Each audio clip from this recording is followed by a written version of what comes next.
जय हिंद प्यारे दोस्तों, मैं रवि पचौरी आपका मैथ्स एजुकेटर आपका फिर से एक बार हार्दिक स्वागत करता हूं आपके अपने इस प्लेटफॉर्म एग्जाम विद अरिहंत पर। तो सभी मेरे प्यारे बच्चों को वेरी वेरी गुड मॉर्निंग। जय हिंद भाई, कैसे हैं आप सभी? आशा करता हूं आप एकदम बढ़िया होंगे, मस्त होंगे और बेहतरीन अंदाज में अपने इस फेवरेट सी क्लास का जरूर इंतजार कर रहे होंगे प्यारे बच्चों। तो आपको पता है कि लास्ट क्लास में जो अभी आपने देखी है, उस लास्ट क्लास में हमने मेंसुरेशन एडवांस मैथ्स के एक पार्ट मेंसुरेशन के टू डायमेंशनल शेप्स यानी कि स्क्वायर हो गया, रेक्टेंगल हो गया, और इन दोनों के बारे में हमने कुछ क्वेश्चंस को किया था। तो आज की क्लास में हम इसी को कंटिन्यू रखेंगे और आगे चीज़ों को समझेंगे। स्क्वायर, रेक्टेंगल और सर्कल से रिलेटेड चीज़ों को आज हम पढ़ने वाले हैं प्यारे बच्चों। क्लियर? तो ज़्यादा टाइम खराब ना करते हुए फटाफट तरीके से बेहतरीन कंटेंट और क्वेश्चंस के साथ हम आगे चलेंगे। मजे के साथ बने रहिए और चीज़ों को समझते रहिए। लास्ट क्लास जिस भी स्टूडेंट ने नहीं देखी हो वो एक बार देखिएगा बेटा, जिससे कि आपको थोड़ा सा आइडिया जरूर लगेगा कि कैसे क्या होने वाला है यहाँ पर। क्लियर है? बहुत थोड़ा सा आइडिया आपको जरूर लगने वाला यहाँ पे होगा। तो सभी मेरे प्यारे बच्चों एक बार फटाफट तरीके से आ जाइए, मजे के साथ पढ़ते हैं और आगे चीजों को समझते हैं। चलिए फटाफट अगला क्वेश्चन है आपकी स्क्रीन पर, बहुत ही बढ़िया। ठीक है, देखिए अगला क्वेश्चन क्या कह रहा है, इसे देखिए। लास्ट क्लास के सारे क्वेश्चंस के बाद आज जो हम स्टार्ट करने वाले हैं, आगे की कहानी को समझते हैं। अच्छे से समझिएगा, मजे के साथ, एंजॉय के साथ पढ़िएगा, क्योंकि आपको पता है कि मेरा जो हमेशा पढ़ाने का तरीका रहता है वो रहता है स्टडी विथ फन। क्या रहता है बेटा? Study with fun. तो फटाफट तरीके से पढ़ेंगे और समझेंगे चीजों को। देखिए बहुत ही प्यारा सा क्वेश्चन आपको यहाँ एक देखने को मिल रहा होगा। किसी वर्ग का विकर्ण मैंने आपको बताया था जब मैंने आपको स्क्वायर एंड रेक्टेंगल पढ़ाए थे, तो मैंने बड़े अच्छी तरीके से बताया था कि किसी भी वर्ग यानी कि स्क्वायर और उसका डायगोनल क्या कह रहा है, 4√2 सेंटीमीटर है। दूसरे वर्ग का विकर्ण ज्ञात करें जिसका क्षेत्रफल पहले वर्ग के क्षेत्रफल का दोगुना हो। कहने का मतलब है, हमारा ये क्वेश्चन कह रहा है कि एक स्क्वायर है प्यारे बच्चों, हमारे पास क्या है, एक स्क्वायर, और ये होता है जी इसका डायगोनल, और इस डायगोनल की वैल्यू इसने दे रखी है प्यारे बच्चों d = 4√2। क्लियर है? ये इसने डायगोनल की वैल्यू दे रखी है। ये कह रहा है कि एक नया एरिया वाला स्क्वायर यानी एक सेकंड स्क्वायर जिसका एरिया इसके एरिया का दोगुना है, उसके डायगोनल की लंबाई निकालिए, यानी कैपिटल डी की वैल्यू हमें निकालनी है प्यारे बच्चों। बहुत ही प्यारा सा सवाल है। देखिए आपको पता है कि स्क्वायर का जो एरिया है वो मैं आपको पढ़ा चुका हूं, डायगोनल के टर्म्स में क्या होता है प्यारे बच्चों, d²/2। ठीक है, और d की वैल्यू यहाँ पे क्या है, 4√2 एंड स्क्वायर बाई 2। आप यहाँ पे देखेंगे ये हो जाएगा प्यारे बच्चों 32/2। 4√2 का स्क्वायर क्या हो जाएगा, 4 का स्क्वायर 16 हो गया, और √2 का स्क्वायर 2 हो गया, तो 16 2 32, और 2 से डिवाइड होके क्या हो गया प्यारे बच्चों, 16 हो गया। यहाँ पर क्या हो गया, 16 हो गया। यानी इस वाले जो स्क्वायर का एरिया है ना, ये 16 है, और दूसरे वाले स्क्वायर का एरिया इससे मल्टीप्लाई बाई 2 है, यानी इसका जो एरिया बनेगा प्यारे बच्चों वो बनेगा d²/2 = इसका 16 है तो इसका हो जाएगा 32 प्यारे बच्चों। क्या हो जाएगा, 32 हो जाएगा इसका। यस और नो बताइए फटाफट प्यारे बच्चों। अब हमें यहां से निकालना है d² की वैल्यू प्यारे बच्चों कितनी हो जाएगी, 64, और d² की वैल्यू 64 हो गई, तो आप जब स्क्वायर रूट करेंगे तो प्यारे बच्चों d की वैल्यू कितनी हो जाएगी, 8 सेंटीमीटर। यानी इस क्वेश्चन का जो आंसर रहने वाला है वो कितना हो जाएगा प्यारे बच्चों, 8 सेंटीमीटर। मेरे हिसाब से सभी को समझ में आ गया होगा। बड़ा ही बेहतरीन सा सवाल, बहुत ही अच्छा सा सवाल, अच्छे तरीके से पूछा हुआ है। और स्क्वायर, रेक्टेंगल एंड सर्कल को उड़ाते जाइए। मैंने बार बार आपको बताया है, पढ़ाया वही जाएगा जो एग्जाम में आएगा। थंबनेल पे आप देख लीजिएगा, क्योंकि पढ़ाया वही जाएगा जो एग्जाम में आएगा। तो मोस्ट इंपॉर्टेंट क्वेश्चंस आपको यहाँ पर मिलने वाले हैं, और बार बार बता रहा हूं, मजे के साथ पढ़ते रहिए, टेंशन फ्री होकर पढ़ते रहिए, because you know very well कि जो भी कंटेंट आपको यहां मिल रहा है ना, वो आपके एग्जाम पॉइंट ऑफ व्यू से बहुत बहुत इंपॉर्टेंट रहने वाला है। ठीक है भाई? तो कैसे कह दूं कि थक गया हूं मैं, ना जाने कितनों का हौसला हूं मैं प्यारे बच्चों। इसी बढ़िया सी लाइन और मोटिवेशन के साथ अपनी पढ़ाई को जबरदस्त तरीके से बनाए रखिए, है ना। चलिए वेरी गुड। तो अगला क्वेश्चन आपको मिल रहा है स्क्रीन पर देखने के लिए, बहुत ही बढ़िया सा क्वेश्चन है। The length of a rectangular garden is 12 metres and its breadth is 5 metres, find the length of the diagonal of a square garden having the same area as that of the rectangular garden. किसी आयताकार park की लंबाई 12 metre है, ठीक है, किसी आयताकार park की लंबाई 12 मीटर है तथा चौड़ाई 5 मीटर है, उस वर्ग के विकर्ण की लंबाई बताइए जिसका क्षेत्रफल उस आयताकार पार्क के क्षेत्रफल के समान है। Very good. देखिए यहां पे हमने कहा कि एक रेक्टेंगुलर फील्ड है, एक रेक्टेंगुलर फील्ड है जिसकी लेंथ है 12 प्यारे बच्चों, ठीक है, और जिसकी ब्रेथ है भाई कितनी 5। ये कह रहा ना लेंथ है आपकी 12 मीटर और ब्रेथ है आपकी भाई कितनी 5 मीटर। आपको पता है कि रेक्टेंगल का जो एरिया होता है वो L इंटू बी होता है, तो 12 पंजे 60, इसका जो एरिया होगा वो 60 हो जाएगा प्यारे बच्चों। उस वर्ग के विकर्ण की लंबाई ज्ञात करो जिसका क्षेत्रफल इस आयताकार पार्क के क्षेत्रफल के बराबर है। इसका मतलब हमें एक ऐसा स्क्वायर बनाना है जिसका एरिया भी कितना होगा, जिसका एरिया भी प्यारे बच्चों 60 हो जाएगा, जिसका एरिया कितना होगा 60 हो जाएगा, क्योंकि वो कह रहा है कि उसका एरिया भी इसके बराबर होना चाहिए। और आपको पता है कि उसके विकर्ण की लंबाई पूछ रहा है, और किसी भी स्क्वायर का एरिया उसके डायगोनल के टर्म्स में अगर हम बात करें, उसके विकर्ण के टर्म्स में अगर हम बात करें तो प्यारे बच्चों वो हो जाता है आपका डी स्क्वायर बाई 2। क्या हो जाता है? D square by 2। D square by 2 की वैल्यू 60 हो गई, बिकॉज हमें तो पहले से ही पता है कि इनका एरिया भाई साहब 60 है, तो D square is equal to 60 गुणा 2 यानी कि 120। डी स्क्वायर की वैल्यू कितनी होगी भाई साहब 120, और 120 हो गई तो अब अंडर रूट हटाएंगे भाई साहब तो क्या हो जाएगा आप देख लीजिए। तो D square under root D equal to 120, 30 गुणा 4 120 होता है, 4 में से 2 बाहर आ जाएगा प्यारे बच्चों, और आंसर हो जाएगा 2 root 30। So this is your correct answer. So your correct answer is 2 root 30 metre. बताइए फटाफट सभी मेरे प्यारे बच्चों को समझ में आ गया कि नहीं? बताइए। वेरी गुड, बहुत सुंदर भैया, बहुत सुंदर। तो ये हो गया प्यारे बच्चों, और मेरे हिसाब से आपको बड़े अच्छे से क्वेश्चन समझ में आया भी होगा। फटाफट से बता दीजिए, एकदम एकदम बढ़िया तरीके से बताइए सभी समझ में आ रहा है या नहीं, ठीक है। चलिए नेक्स्ट क्वेश्चन की तरफ चलते हैं और समझते हैं। बहुत ही शानदार सवाल यहाँ देखने को मिलेगा आपको, ठीक है। A wire when bent in the form of a square enclose an area of 484 square centimetre, what will be the enclosed area when the same wire is bent into the form of a circle. ठीक है, बहुत ही बढ़िया combination है। ये किसका combination है प्यारे बच्चों? सर्कल एंड स्क्वायर का कॉम्बिनेशन क्वेश्चन है। मैंने आपको सर्कल के बारे में भी पढ़ाया है, मैंने आपको स्क्वायर के बारे में भी पढ़ाया है, और जब दोनों का कंबाइन होकर क्वेश्चन बनता है तो question will become like this. Clear है? चलिए बहुत बढ़िया, हिंदी में पढ़ लेते हैं एक बार क्वेश्चन को। एक तार जब एक वर्ग के रूप में मोड़ा जाता है तो उसके द्वारा घिरा हुआ क्षेत्र जो है वो 484 वर्ग सेंटीमीटर हो जाता है।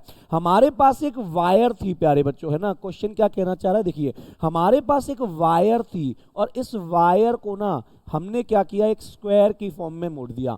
स्क्वायर की फॉर्म में मोड़ दिया तो इसका जो एरिया बनके तैयार हुआ प्यारे बच्चों वो कितना हो गया? 484। और किसी भी स्क्वायर का जो एरिया होता है वो होता है उसकी भुजा का स्क्वायर। 484 के बराबर हो गया।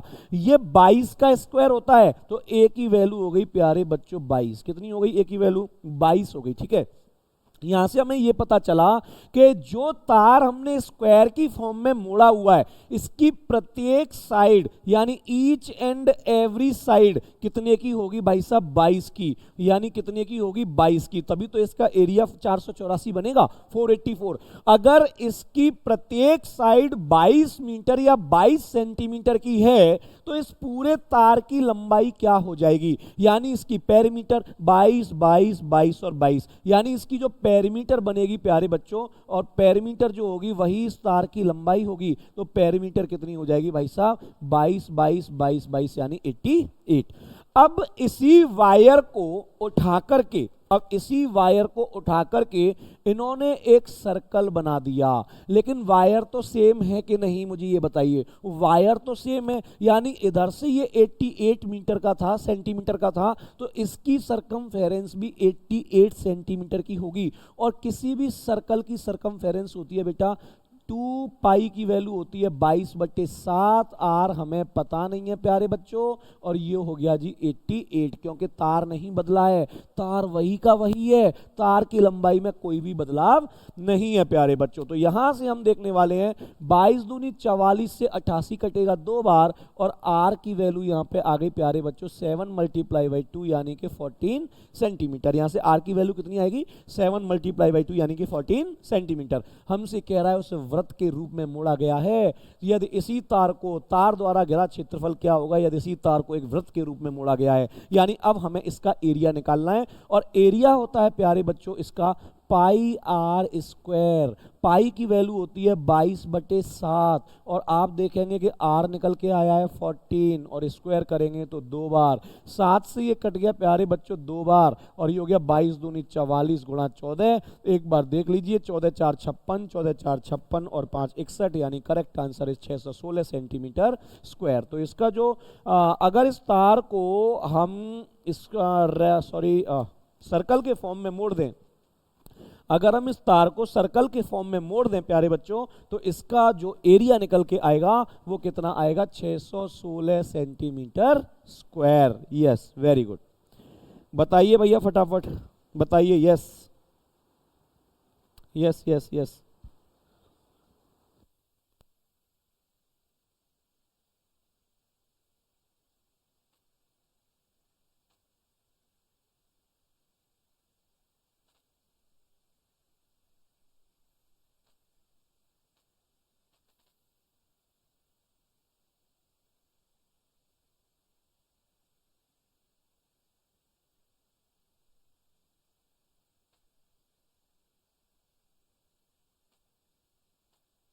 जिनका मन, चलिए वेरी गुड भैया, वेरी गुड। चलिए 616 सेंटीमीटर स्क्वायर हो जाएगा अगर इसको हमने स्क्वायर की फॉर्म में मोड़ दिया है तो।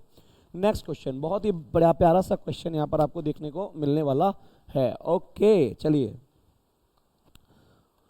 It took 15 second to cross a rectangular field diagonal. यार इतने बेहतरीन बेहतरीन क्वेश्चंस है ना, मैं बता रहा हूं, मैं आपसे वादा कर रहा हूं बार बार कि पढ़ाया वही जाएगा जो एग्जाम में आएगा, ठीक है कि नहीं। एकदम इंपॉर्टेंट क्वेश्चंस हैं आपके एग्जाम पॉइंट ऑफ व्यू से, सो प्लीज बने रहिए और मजे के साथ पढ़ते रहिए, कंटेंट को देते रहिए, ठीक है।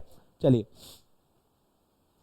It took 15 seconds to cross a rectangular field diagonally walking at the rate of speed 52 meter per minute, and B took the same time to cross the same field along its side walking at the rate speed 68 meter per minute. The area of the field हमसे पूछ रहा है कि area of the field क्या होगा। चलिए। ए किसी आयताकार मैदान को उसके विकर्ण के अनुदिश 52 मीटर पर मिनट की चाल से चलकर 15 सेकंड में पार कर सकता है। देखिए ये एक रेक्टेंगुलर फील्ड है।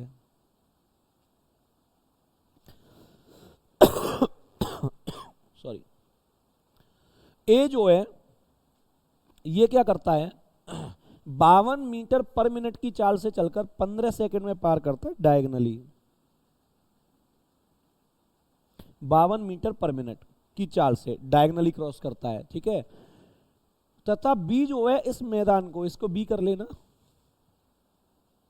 तथा 20 मैदान को उसकी भुजाओं के अनुदिश 68 मीटर पर मिनट की चाल से चलकर उतने ही समय में करता है। ये देखिए भाई साहब, ये जो है बी जो है ये इसको क्रॉस करता है, यहां से ऐसे जाएगा और ऐसे जाएगा, ऐसे उतने ही समय में पार करता है 68 मीटर पर मिनट से, ठीक है। समय बराबर दूरी बटे चाल, ये हो जाएगा आपका। तो ये करता है 68 मीटर पर मिनट से भुजाओं पे होके, और ये करता है 52 मीटर पर मिनट से डायगोनल पे होके, ठीक है। डायगोनल पे होके जाएगा तो ये होगा 52 मीटर पर मिनट, और अगर साइड्स पे होके जाएगा तो ये जाएगा 68 मीटर पर मिनट। लेकिन एक चीज मैं आपको बता दूं कि टाइम कैसा है, सेम हो जाएगा। टाइम कैसा है प्यारे बच्चों, सेम। अब मैं आपको एक चीज बताऊं, यहां पर इसने टाइम स्पीड एंड डिस्टेंस का भी कॉन्सेप्ट लगा दिया है। यहां पे इसने लगा दिया है टाइम स्पीड, समय चाल और दूरी वाला कॉन्सेप्ट। ध्यान से सुनिएगा। समय जब समान होता है ना, टाइम स्पीड एंड डिस्टेंस में होता है कि जब टाइम सेम हो, जब टाइम सेम हो, जब टाइम सेम होता है तो उनकी चालों का जो अनुपात होता है ना, और उनके द्वारा तय की गई दूरी का जो अनुपात होता है वो आपस में बराबर होता है प्यारे बच्चों। कितना होता है? वो आपस में बराबर होता है। चाल है उनकी 52 और 68। चाल कितनी है? 52 और 68। इसका जो रेशियो बनेगा 4 से, ये बनेगा 13 चौके 52 और 17 चौके 68। 13 और 17, ठीक है। यहां से हमें यह पता चला प्यारे बच्चों कि S1 जो जा रहा था वो डायगनली होके जा रहा था। कैसे जा रहा था? डायगनली। और S2 जो जा रहा था वो भुजाओं पे होके जा रहा था।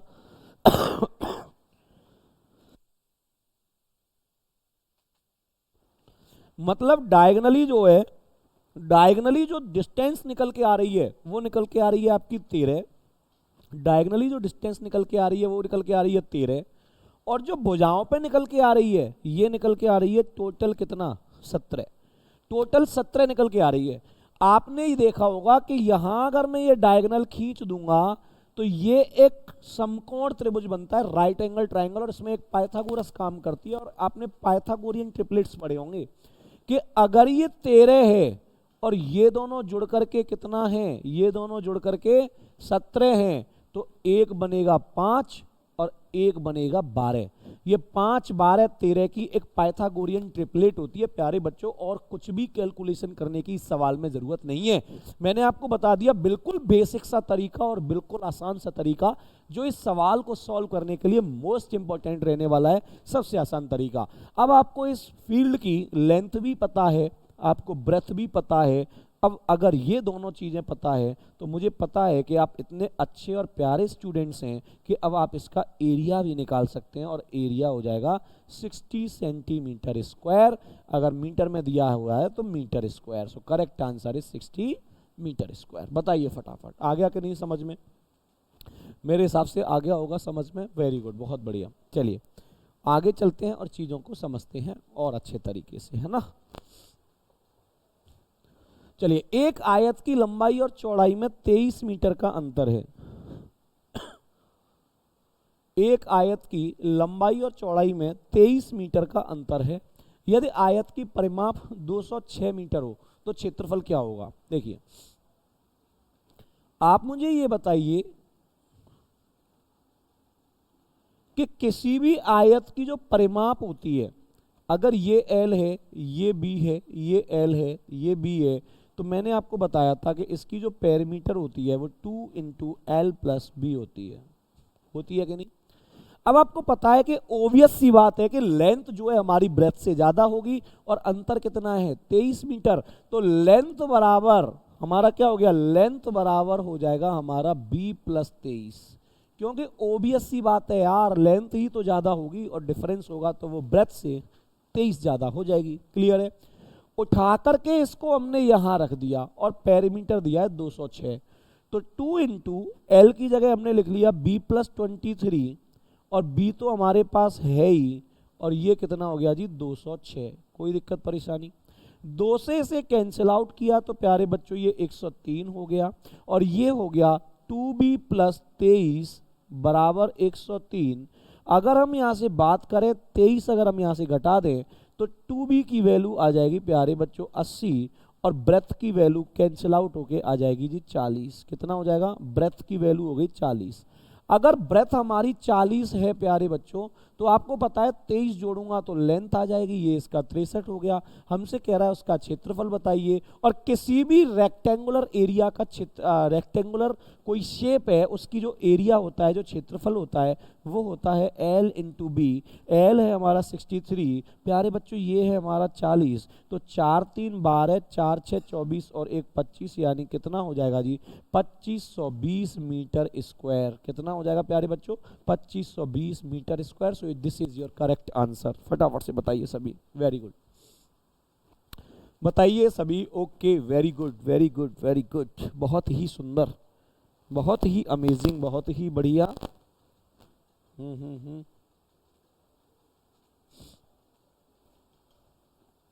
बहुत बढ़िया डियर, बहुत बढ़िया।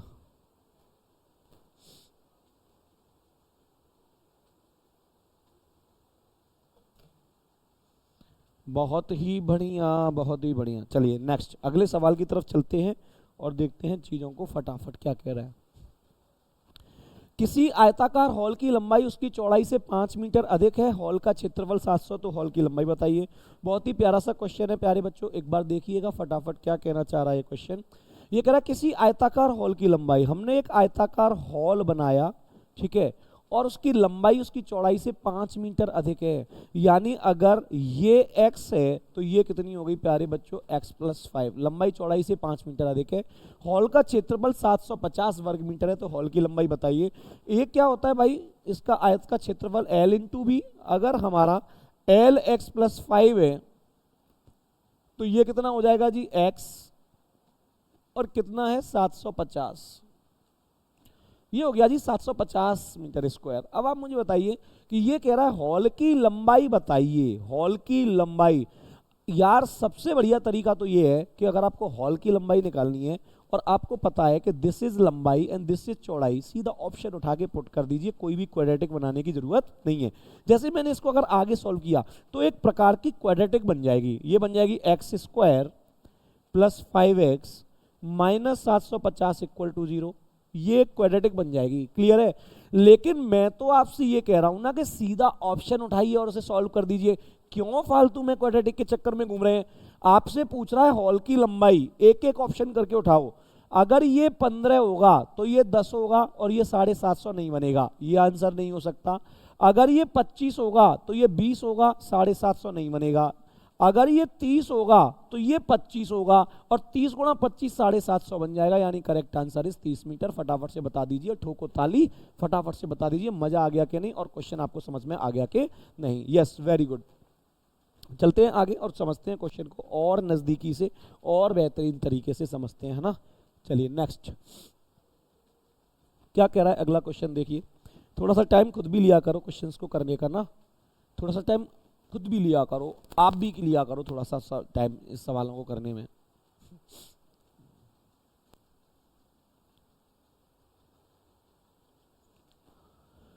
चलिए, एक तार को वर्ग के रूप में मोड़ा गया सॉरी।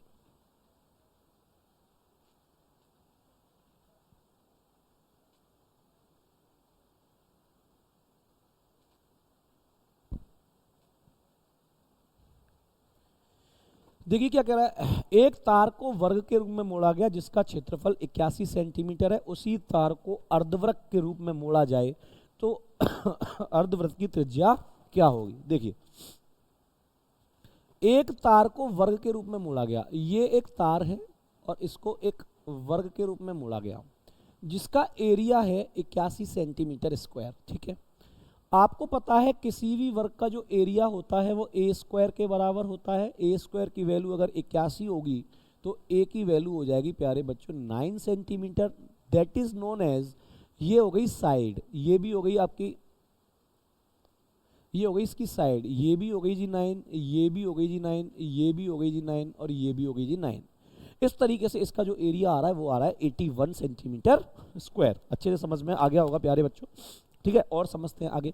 अब ये कह रहा है उसी तार को अर्धवृत्त के रूप में मोड़ा जाए। आप मुझे बताओ पहले तो तार की लंबाई, तार की लंबाई क्या हो जाएगी, जो इसकी पेरीमीटर होगी, और इसकी जो पेरीमीटर होगी तार की लंबाई वो 9 × 4 कितनी हो जाएगी 36 सेंटीमीटर। अब ये कह रहा है इसी तार को अर्धवृत्त के रूप में मोड़ दिया जाए प्यारे बच्चों, ये होता है अर्धवृत्त, ठीक है। ये क्या होता है अर्धवृत्त। अब आप मुझे बताइए मोड़ा जाए तो अर्धवृत्त की त्रिज्या बताइए। अर्धवृत्त में बीच में होता है सेंटर, ये इसकी रेडियस होती है r, ये इसकी रेडियस होती है r, और ये वाली जो चीज होती है ये एक वृत्त की सरकमफेरेंस का आधा हिस्सा होता है। एक वृत्त की सरकमफेरेंस होती है 2πr, और इसका आधा हिस्सा निकालेंगे तो 2 से 2 कैंसिल आउट हो जाएगा, और इसका जो आधा हिस्सा निकल के आएगा वो आएगा प्यारे बच्चों πr।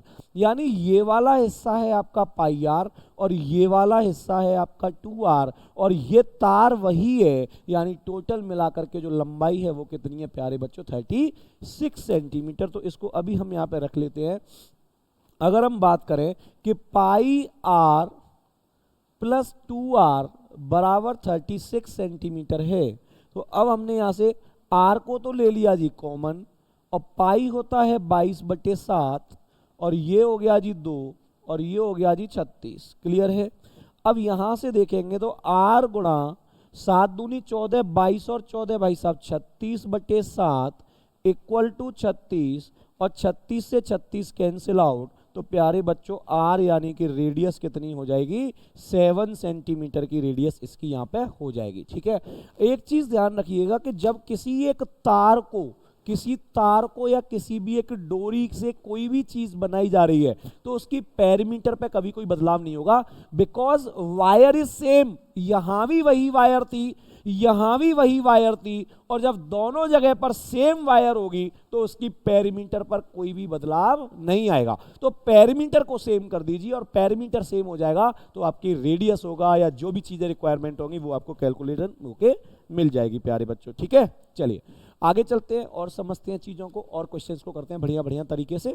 ठीक है, चलिए नेक्स्ट अगला क्वेश्चन। अब हम थोड़ा थोड़ा एंटर कर रहे हैं सर्कल के अंदर, अब हम थोड़ा थोड़ा एंटर करेंगे बेटा सर्कल के अंदर। ठीक है, और समझते हैं चीजों को बढ़िया तरीके से क्या कह रहा है। 8 सेंटीमीटर त्रिज्या वाले वृत्त के अंदर बने वर्ग का क्षेत्रफल, बहुत ही इंपॉर्टेंट कॉन्सेप्ट है, बहुत ही इंपॉर्टेंट कॉन्सेप्ट है प्यारे बच्चों। ठीक है, देखिए 8 सेंटीमीटर त्रिज्या वाले वृत्त के अंदर ये एक वृत्त है। ठीक है, और इसके अंदर एक वर्ग बनाया जाएगा, तो एक इस तरीके का वर्ग आपको मिलके तैयार हो जाएगा। ठीक है, ये वर्ग इस तरीके का बनके तैयार होगा। ठीक है, और यहां से लेकर के जो यहां तक होगा, ये जो लाइन होगी आप इसे देख रहे होंगे कि ये सेम लाइन जो है ये वर्ग के लिए तो विकर्ण का काम कर रही है, सेम लाइन वर्ग के लिए तो ये विकर्ण का काम कर रही है, और यही सेम लाइन जो है ये वृत्त के लिए व्यास का काम कर रही है, ये वृत्त के लिए व्यास का काम कर रही है। ठीक है, ये वृत्त के लिए किसका काम कर रही है, व्यास का काम कर रही है। अब आप एक चीज ये देखिए कि रेडियस कितना है, 8 सेंटीमीटर। अगर रेडियस 8 है तो व्यास हो जाएगा जी कितना, 16 सेंटीमीटर, बिकॉज रेडियस का 2 गुना होता है क्या, डायमीटर।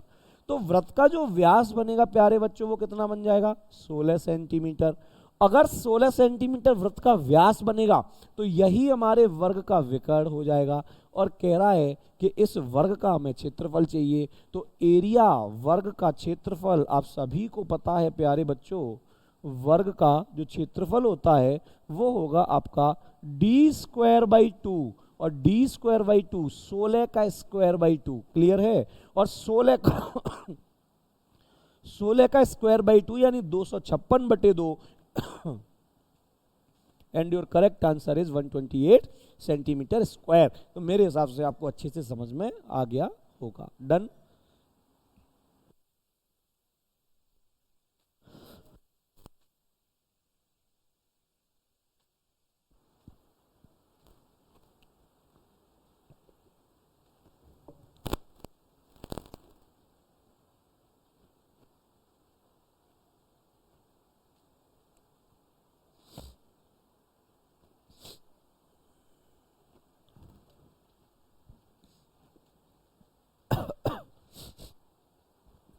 यस बच्चे बताइए फटाफट, समझ में आ गया होगा मेरे हिसाब से, बिल्कुल क्वेश्चन अच्छे से समझ में आ गया होगा। यस ओके ना, ऑल ओके। चलिए नेक्स्ट अगले क्वेश्चन को देखते हैं भाई क्या है। चलिए, किसी वर्गाकार पतंग का विकर्ण, किसी वर्गाकार पतंग का विकर्ण जो है वो 32 सेंटीमीटर है, ये ना ये सेंटीमीटर कर लीजिएगा इसे, तथा उसके एक कोने से एक 8 सेंटीमीटर भुजा वाला समबाहु त्रिभुज है। पतंग बनाने में कितना कागज लगेगा, पतंग बनाने में कितना कागज लगेगा। बहुत ही अच्छा क्वेश्चन है, बहुत ही अच्छा क्वेश्चन है। देखिए किसी वर्गाकार पतंग का विकर्ण जो है, ये यहां पे देखेंगे आप, किसी भी वर्गाकार पतंग का विकर्ण, ये हो गया जी वर्गाकार पतंग। ठीक है, और ये हो गया जी इसका विकर्ण। ड्राइंग हमारी बहुत खराब है भाई। ठीक है, ये हो गया, उसके एक कोने से एक 8 सेंटीमीटर भुजा वाला समबाहु त्रिभुज है। आप मुझे बताइए, अगर हम इसके एक कोने पे बात करें, ठीक है, एक कोने पे बात करेंगे तो 8 सेंटीमीटर भुजा वाला एक समबाहु त्रिभुज बनाने की हमसे कह रहा है। पतंग बनाने में कितना कागज लगेगा, कागज के बारे में पूछ रहा है कि अगर हम इसे कागज लगा दें तो पतंग को बनाने में कितना कागज लगेगा। बहुत ही प्यारा सा क्वेश्चन है, अच्छे से आपको समझ में आना चाहिए। थोड़ी बहुत देर का समय मैं आपको देता हूं इस सवाल को करने में, तो बताइए फटाफट, कोशिश करिए सवाल को करने की। बहुत ही प्यारा सा क्वेश्चन है भाई।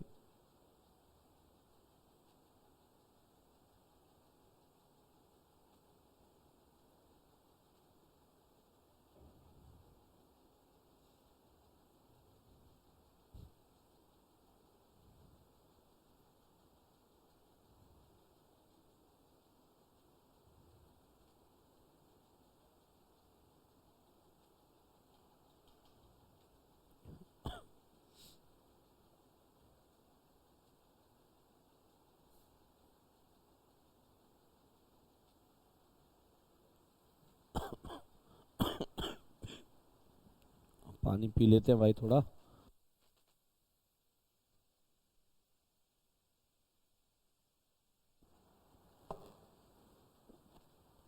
पानी पी लेते हैं भाई थोड़ा। बताइए भाई। चलिए, तो अब बनाते हैं इसके किसी एक कोने से, डी की वैल्यू तो दे दी इसने 32 सेंटीमीटर, और इसी के एक कोने से एक 8 सेंटीमीटर का समबाहु त्रिभुज बनाए। थोड़ा इसको घुमा के बना देते हैं, क्योंकि ये ऐसे आपको पतंग जैसा नहीं दिखेगा, है ना, थोड़ा ऐसे घुमा के बना देते हैं, बिल्कुल पतंग जैसा ही बना देते हैं। जैसे वर्ग तो एक ये भी होता है ना, ये भी एक वर्ग है, ठीक है, ये इसका विकर्ण हो गया। थोड़ा ऐसा बनाते हैं जो आपको पतंग जैसा लगे, है ना, और इसके कोने से एक समबाहु त्रिभुज है, ये हो गया जी वर्ग, ये हो गया जी समबाहु त्रिभुज। ये 32 है, ये 8 है, ये 8 है, और ये 8 है। क्लियर है। हमसे कह रहा है इस पतंग को बनाने में कितना कागज लगेगा, एरिया की बराबर कागज लगेगा, जो इसका एरिया होगा उतना कागज लगेगा प्यारे बच्चों, ठीक है। देखिए, अब आपको पता है कि वर्ग का एरिया होता है d²/2 और समबाहु त्रिभुज का एरिया होता है √3/4a²। तो ये तो हो गया भाई साहब 32 गुणा 32/2, ये तो हो गया 32 का स्क्वायर बटे 2, क्योंकि 32 सेंटीमीटर ही तो है इसका विकर्ण। क्लियर है। प्लस √3/4 और भुजा का स्क्वायर हो गया जी 64। ये भी आप अच्छे से जानते हैं, भुजा का स्क्वायर क्या हो गया, a का स्क्वायर यानी 8 का स्क्वायर 64। 2 से ये कटेगा 16 टाइम्स, 4 से ये कटेगा 16 टाइम्स, और 16 आ गया जी कॉमन। 16 जब हमने इसमें से कॉमन लिया प्यारे बच्चों, तो यहाँ रह गया जी 32 और यहाँ रह गया √3। √3 की वैल्यू हमें सवाल में दे रखी है 1.732। 1.732 जुड़ेगा तो ये 33.732 हो जाएगा, यानी 16 गुणा 33.732। देख लीजिए भाई क्या आंसर आने वाला है। 16 दूनी 32 का 2 हो गया, 16 3 48, 48 और 3 51 हो गया। ये दोनों रह गए भाई साहब। 16 7 112 और 112 और 5 117, 712 हो गया। 16 3 48, 48 और 1 49, यानी यहाँ मैच करा, यहाँ मैच करा, यहाँ मैच करा, यहाँ आएगा 9। सो your correct answer is 539.712। So your correct answer is 539.712 centimetre square. मेरे हिसाब से बिल्कुल अच्छे से आपको समझ में आ गया होगा, और पतंग भी बन गई होगी। मेरी पतंग सी कट गई, ओए मेरी पतंग सी कट गई है ना। तो पतंग से जुड़ा हुआ क्वेश्चन है, बहुत प्यारा क्वेश्चन है। आई होप कि सबको अच्छे से समझ में आ गया होगा। चलिए आगे चलते हैं और समझते हैं अगला क्वेश्चन आपका क्या कह रहा है। अगला क्वेश्चन बहुत ही प्यारा क्वेश्चन है और इंपॉर्टेंट क्वेश्चन है, एग्जाम पॉइंट ऑफ व्यू से बहुत पूछे जाते हैं इस टाइप के क्वेश्चंस, है ना। इस टाइप के क्वेश्चंस ना बहुत पूछे जाते हैं बेटा। 4 डेसीमीटर भुजा वाली वर्गाकार टाइल्स द्वारा किसी 8 मीटर लंबे तथा 6 मीटर चौड़े फर्श को बनाने में कितनी वर्गाकार टाइल्स की आवश्यकता होगी। ये क्वेश्चन बहुत पूछा जाता है बच्चों, बहुत ही पूछा जाता है ये क्वेश्चन, तो समझ लीजिए ज़्यादा से ज़्यादा कई एग्जाम्स में पूछा जाता है। ये कह रहा है 4 डेसीमीटर भुजा वाली वर्गाकार टाइल्स द्वारा किसी 8 मीटर लंबे तथा 6 मीटर चौड़े फर्श को बनाने में कितनी वर्गाकार टाइल की आवश्यकता होगी। देखिए ये एक फर्श है आपके पास और इसमें हमको भाई एक टाइल्स लगा लिए है ना। तो आप मुझे ये बताइए कि अगर पूरे फर्श के एरिया में अगर मैं एक टाइल के एरिया का डिवाइड कर दूं तो मुझे जो है मिल जाएगा क्या, नंबर ऑफ टाइल्स कितने लगेंगे। मैं देख लूं एक बार पूरे फर्श का एरिया है ना और फिर एक टाइल के एरिया का डिवाइड कर दूं इसमें, तो मुझे ये पता चल जाएगा कि नंबर ऑफ टाइल्स कितने लगेंगे, कितने टाइल्स की गिनती वहां पर होने वाली है, ये मुझे पता चल जाएगा एक तरीके से है ना। तो चलिए भाई साहब, पूरे फर्श की अगर हम बात करें तो 8 मीटर और 6 मीटर है, ठीक है, 8 मीटर और 6 मीटर है। अब 8 मीटर और 6 मीटर टाइल डेसीमीटर में है, तो आपको पता है कि 1 मीटर में 10 डेसीमीटर होते हैं। 1 मीटर में क्या होता है, 10 डेसीमीटर होते हैं। तो ये हो जाएगा जी 80 और 6 मीटर का हो जाएगा जी 60। लंबाई गुणा चौड़ाई, ये हो गया आपका पूरे फर्श का डेसीमीटर में एरिया। अब 4 डेसीमीटर का वर्गाकार टाइल है, तो प्यारे बच्चों आप मुझे ये बताइए कि एक टाइल का एरिया हो जाएगा 4 गुणा 4, 4 4 16, 16 पंजे 80 प्यारे बच्चों, 60 गुणा 5 कितना हो जाएगा 300। तो यहाँ से आपको ये पता चलेगा कि टोटल नंबर ऑफ टाइल्स कितने हो जाएंगे प्यारे बच्चों 300। यानी इस प्रकार के फर्श को पूरा करने के लिए कम से कम 300 टाइल्स की आवश्यकता रहने वाली है। ठीक है प्यारे बच्चों, तो ये थी आपकी आज की क्लास और आई होप कि आज की क्लास आपको बहुत ही अच्छी लगी होगी और बहुत ही प्यारे प्यारे क्वेश्चंस आपने पढ़े होंगे, क्योंकि ये आपके एग्जाम पॉइंट ऑफ व्यू से बड़े ही हैं इंपॉर्टेंट प्यारे बच्चों। तो अच्छे से पढ़ते रहिएगा, फर्स्ट क्लास और सेकंड क्लास दोनों को देखिए, जबरदस्त तरीके से देखिए, मजे के साथ पढ़ते रहिए है ना। और फिर मिलते हैं नेक्स्ट क्लास में मेंसुरेशन 2D के मिसलेनियस क्वेश्चंस के साथ, मिक्सिंग क्वेश्चंस के साथ और एक से ज्यादा चीजों के मिक्सर के क्वेश्चंस के साथ। ठीक है, तब तक के लिए बाय बाय, टेक केयर, सभी को जय हिंद, अपना ध्यान रखिए, मजे के साथ पढ़िए और एग्जाम विद अरिहंत पर आना ना भूलिए और मजे के साथ एंजॉय के साथ क्लास करते रहिए। बाय बाय, टेक केयर, जय हिंद बेटा।